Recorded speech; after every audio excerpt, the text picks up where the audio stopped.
अष्टवसु जो देवताओं से भी श्रेष्ठ है, वो भ्रमण कर रहे थे। सुमेर पर्वत बहुत 4 लाख योजन ऊंचा, उसमें बड़े बड़े महात्माओं की भी जो दिव्य महात्मा है और देवताओं की भी स्थलियां हैं। भगवान वशिष्ठ जी का वहीं आश्रम था।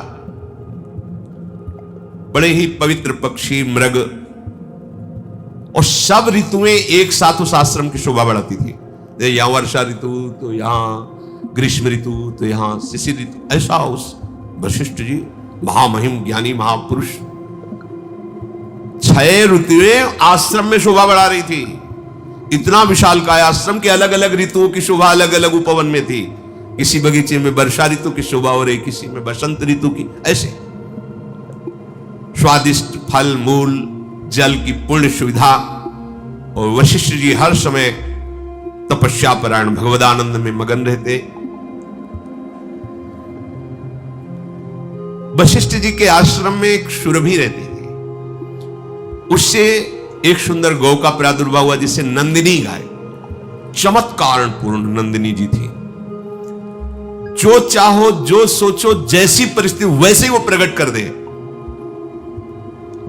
समस्त देव कामनाओं को भी पूर्ण करने के सामर्थ्य रखने वाली नंदिनी जी। बस वशिष्ठ जी अपने देव पूजन के कार्य में, जो भगवत पूजन के कार्य में दुग्ध आता उतना ही लेते।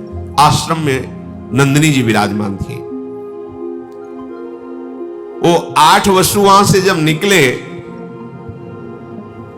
तो आकर्षण हुआ, उनकी एक स्त्री भी साथ थी वसुओं की, गाय को दी, इतनी सुंदर तेजस्वी गाय। तब पूछा अपने पति से वसु कि ये गाय, तो उनका ये दिव्य गाय है, जिसके पास होगी उसके शरीर में कभी बुढ़ापा नहीं आएगा, कोई रोग नहीं आ सकता केवल इसके रहने से, और जो कामनाएं करे वो सब पूर्ण हो जाती है। और कहीं इसका दुग्ध पान कर ले फिर क्या कहना, हर समय वो जवान रहेगा, स्वस्थ रहेगा, बिना खाए पिए स्वस्थ रहेगा। नंदिनी के दुग्ध का प्रभाव, बड़ी महिमा का वर्णन किया। तो उसमें देव नामक जो वसु थे वो गाय को देख करके बहुत प्रसन्न हुए, अपनी पत्नी से कहने लगे कि इस गाय के दर्शन मात्र से अशुभों का नाश होता है, परम मंगल होता है। और ये दिव्य गौ है, ये वरुण नंदन वशिष्ठ जी की सेवा में रहती है। इसका जो दूध पी ले तो 10,000 वर्ष तक वो यौवन अवस्था में स्वस्थ होकर के कभी कोई जुकाम बुखार कुछ नहीं, हर समय जवान रहेगा। ऐसी महिमा गा रहे थे। तो जो देवनाम वसु की पत्नी थी, उन्होंने कहा अपने लोगों को तो आवश्यकता नहीं, क्योंकि वसु है वो स्वयं दिव्य है। मनुष्य लोक में मेरी एक मित्र राजकुमारी है, ये गाय अपहरण करते हैं और वहां पहुंचा देते हैं, और वो स्वस्थ रहेगी, यौवन अवस्था में रहेगी, मेरी मित्र है, ये मैं चाहती हूं। कहा नहीं नहीं, आप ये सोच कैसे लिए, महात्मा वशिष्ठ की गाय है, ऐसा सोचना भी पाप है।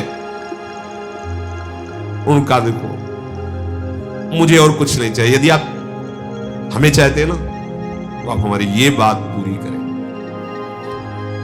जो अष्टवसु थे, देववसु के साथ उनकी पत्नी ने जब ऐसा हठ किया तो उन्होंने अपने और 7 जनों से, तो उस समय भगवान की इच्छा से ही ऐसे महापुरुष हैं ये वसुजन जो देवताओं के भी द्वारा बंदनी हुई, उनके मन में बात आ गई और उन्होंने देववसु की पत्नी का प्रिय करने के लिए गाय का अपहरण कर लिया, नंदिनी जी का। गौ का अपहरण करके जा रहे थे कि महर्षि वशिष्ठ जी संध्या करके अपने आश्रम में आए, तो देखा नंदिनी नहीं। तो उन्होंने कहा कौन ऐसा हो सकता है, किसका इतना त्रिभुवन में साहस हो सकता है कि हमारी आज्ञा के बिना हमारे आश्रम में प्रवेश करके नंदिनी को ले जाए। वशिष्ठ जी ने आसपास खोज की, पर जब नहीं मिले तो उन्होंने ध्यानस्थ होकर देखा, अरे ये वसु लोग ऐसा कार्य कर सकते हैं। वो तो तत्काल आवेश में आ गए और वहीं प्रकट हो गए जहां वसु गाय लिए जा रहे थे। उन्होंने कहा तुम्हें शोभा देता है, तुम देवताओं से भी वंदनीय श्रेष्ठ हो, हमारी नित्य दिनचर्या में देव पूजन में आने वाली गाय को तुम चुरा कर ले जा रहे हो, तुम्हें पता नहीं तुम क्या अपराध कर रहे हो। तो घबरा गए वसुजन। कहा ठीक है, तुमने मनुष्य लोक वाली बात की है, मनुष्य लोक में ही ये चोरी होती है, देवलोक में देवताओं में श्रेष्ठ वसुओं में ये वृत्ति कैसे आ गई, इसलिए मैं शाप देता हूं, जाओ तुम मनुष्य लोक को प्राप्त हो, यही तुम्हारे लिए दंड है। वसुओं को ये शाप दे दे, जाओ तुम मनुष्य लोक में जन्मो। देखो इतना ऊंचा पद, थोड़ा सा लोभ। अब तो वसुजन घबरा गए। वशिष्ठ जी के चरणों, मनुष्य योनि भगवत प्राप्ति कर ले तो ठीक है, नहीं बहुत ही आप क्या समझते हो, देखो ऐसे दुर्गंध निकलती है यहां से, सब मलमूत्र की थैली है, कोई बहुत बड़ी चीज है। देवताओं के कभी पैर जमीन में नहीं पड़ते, कभी पसीना नहीं निकलता, जहां से निकल जाए वातावरण खुशबू से भर जाएगा। और इसे देव दुर्लभ योनि केवल भगवत प्राप्ति वो नहीं कर सकते, यहां से हो सकती है, वो नीचे ही गिर सकते, ऊपर नहीं उठ सकते। अपने सबसे ऊपर ब्रह्मलोक का भी अतिक्रमण करके भगवान के दिव्य धाम को जा सकते हैं। भगवान वशिष्ठ जी के चरणों में सब गिर पड़े। प्रभु पता नहीं क्या हो गया था, ऐसी गलती क्यों हो गई, प्रभु मुझे क्षमा कीजिए। आपका कृपा प्रसाद जब तक नहीं मिलेगा तब तक अब हमारे हृदय में भारी जलन होगी।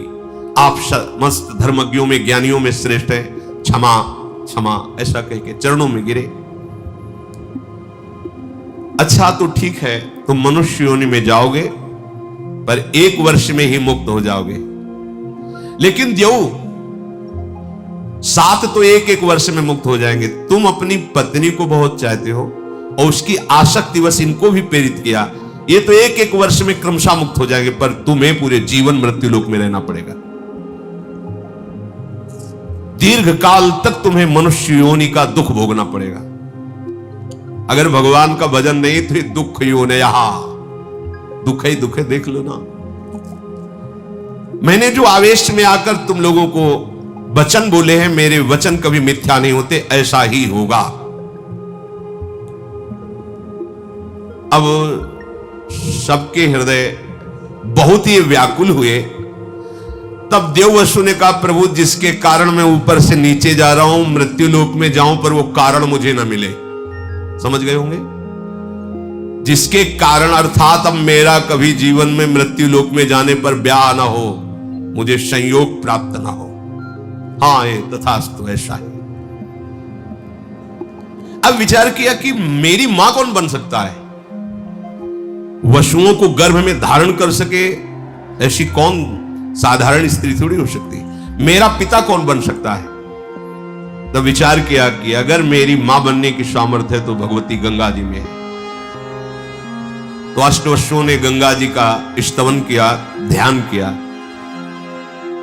गंगा जी प्रकट हुई, उन्होंने कहा, मां हमें भगवान वशिष्ठ का शाप प्राप्त हुआ है कि जाओ तुम मृत्यु लोक में मनुष्य योनि को प्राप्त हो। कोई भी मनुष्य लोक की स्त्री इतनी सामर्थ्य नहीं रखती कि मुझ वसुओं को अपने गर्भ में रख सके, इसलिए आपको हमारे ऊपर कृपा करनी होगी और आप मेरे लिए इतना कि आप मुझे अपने गर्भ में धारण करें। पर मां, मुझे गर्भ में पहुंचाने वाला पिता भी कोई मनुष्य नहीं हो सकता। अब आप चयन करें मेरा पिता कौन होगा। जब गंगा जी से ऐसी प्रार्थना की और गंगा जी ने कहा कि तुम 8 को मैं गर्भ में धारण करूंगी और वशिष्ठ जी की आज्ञा के अनुसार एक को 7 को मुक्त कर दूंगी 1 वर्ष में, पर 1 को रखूंगी। तुम्हारे पिता का चयन मैं करूंगी और तुम्हें संबोधन भी कर दूंगी। गंगा जी मुख्यतया ब्रह्मलोक में ही विराजमान, ब्रह्मा के कमंडल में, जो भगवान वामन का चरणोदक उन्हीं से। एक महाभीष नाम के प्रसिद्ध राजा इक्ष्वाक वंश में हुए थे। उन्होंने 1000 अश्वमेध, 100 अश्वमेध करने वाला यज्ञ, वो इंद्र पद का अधिकारी होता है। 1000 अश्वमेध 100 राजसूय यज्ञ करके महान पुण्यों को प्राप्त किया था। वो ब्रह्मा जी की सभा में बैठे हुए थे, महाभीष नाम के राजा। बड़े बड़े सब ब्रह्म ऋषि वहां विराजमान थे। इसी समय भगवती गंगा जी पधारी उस सभा में, और हृदय में बात थी वसुओं को गर्भ में धारण करने वाले पिता का चयन।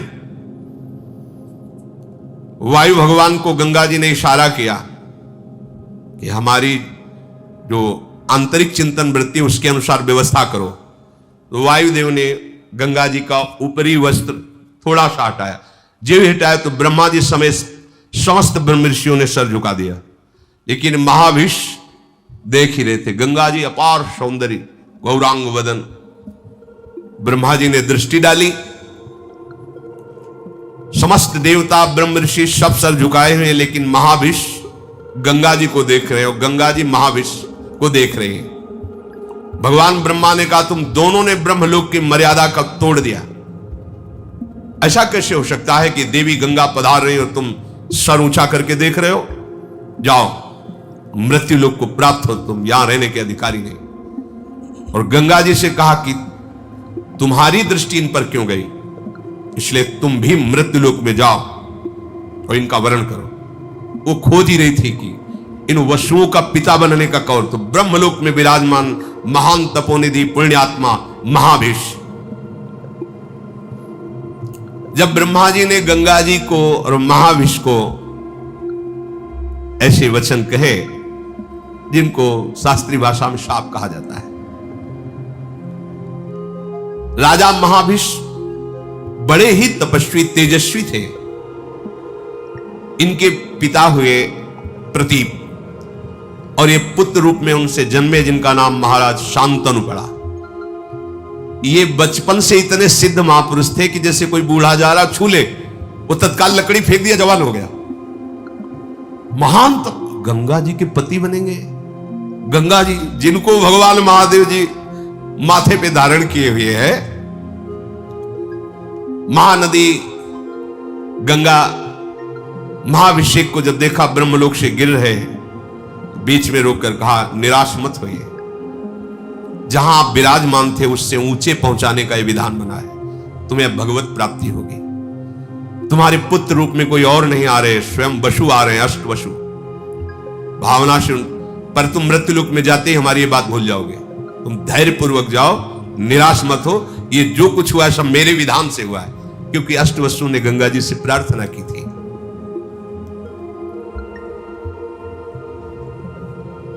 भगवान के मार्ग और पुण्य तपस्या के मार्ग में बड़ा अंतर है। ये जो प्रायः सत्संग में कहते रहते हैं, ब्रह्म स्तंभ पर्यंतम सर्वम मायामयम जगत सत्यम सत्यम पुनः सत्यम हरे नाम। ब्रह्मलोक से आ रहे नीचे, ब्रह्मलोक से नीचे आ रहे हैं, अर्थात विश्राम भूमि ब्रह्मलोक भी नहीं है। विश्राम भूमि श्री प्रिया प्रीतम के चरणारविंद है। वृंदावन विश्राम, यहां से कभी पतन नहीं होता।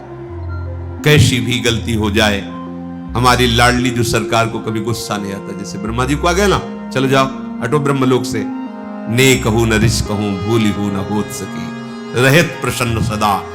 और ब्रह्मा जी भी जिनकी आराधना करते हैं, वो प्रभु श्री कृष्णचंद्र जी प्यारी जी की आराधना में रहते, इसलिए हम बाजी जीत गए। बाजी जीत गए। अगर श्री जी के चरणों का शरणागत होकर के भी अब की काम नहीं बना, तो मुझे लगता है कि फिर बनना ही बड़ा मुश्किल है। बनना बड़ा मुश्किल। ऐसे तपस्वी महापुरुष महाराज प्रतीप हरिद्वार में गंगोत्री में बैठ करके हजारों वर्ष तपस्या की। गंगा जी प्रसन्न हुई और उनकी गोद में आकर बैठ गए दाहिनी तरफ, और कहा मैं तुम्हारी तपस्या से बहुत प्रसन्न हूं, तुम जो चाहो प्राप्त कर सकते हो, मुझे स्वीकार कर सकते हो। उनका हाँ, हमारा अहोभाग्य, पर आप जहां बैठी हैं वो स्थल पुत्री या पुत्र वधू का होता है, स्वीकृत है। आप हमारी पुत्र वधू बनो। इन्हीं प्रतीप से महाराज शांतनु का प्रादुर्भाव हुआ। तो उनका मैं तुम्हारी पुत्र वधू तो बनूंगी, पर अपने पुत्र को संबोधन करके पहले से ही बता देना, कभी हमसे प्रश्न ना करे कि तुम कौन हो, कभी हमारी क्रिया पर प्रश्न ना करे कि तुम क्या कर रहे हो, तुम्हारा उद्देश्य क्या है। अगर वो कभी भी हमसे प्रश्न कर देंगे, कभी भी हमारी क्रिया पर टोक देंगे, उसी समय मैं चली जाऊंगी और जाते जाते भी उनका महामंगल करूंगी। आपका जब पुत्र हो और वो चेतनायुक्त, तब ये बात उसको बता देना, मैं अचानक आकर के मिलूंगी। भगवती गंगा जी ऐसा कहकर के प्रतीप की गोद से अंतर ध्यान हो गई। बहुत काल तक प्रतीप की कोई संतान नहीं हुई। फिर यही महाभिष राजा उनके गर्भ में पत्नी के आए। जन्म होते ही पूरे नगर में एक आनंद था, सबका हृदय शांत था, इसलिए ब्रह्म ऋषियों ने इनका नाम शांतनु रखा। बचपन से ही भगवती शोभा से संपन्न, तेजस्वी, स्वाभाविक इनकी गति थी कि इनको गंगा जी की धारा बड़ी प्रिय थी। आकर्षण होता है, भगवती आकर्षण होता है। वो सदैव धारा के किनारे ही घूमते रहते थे।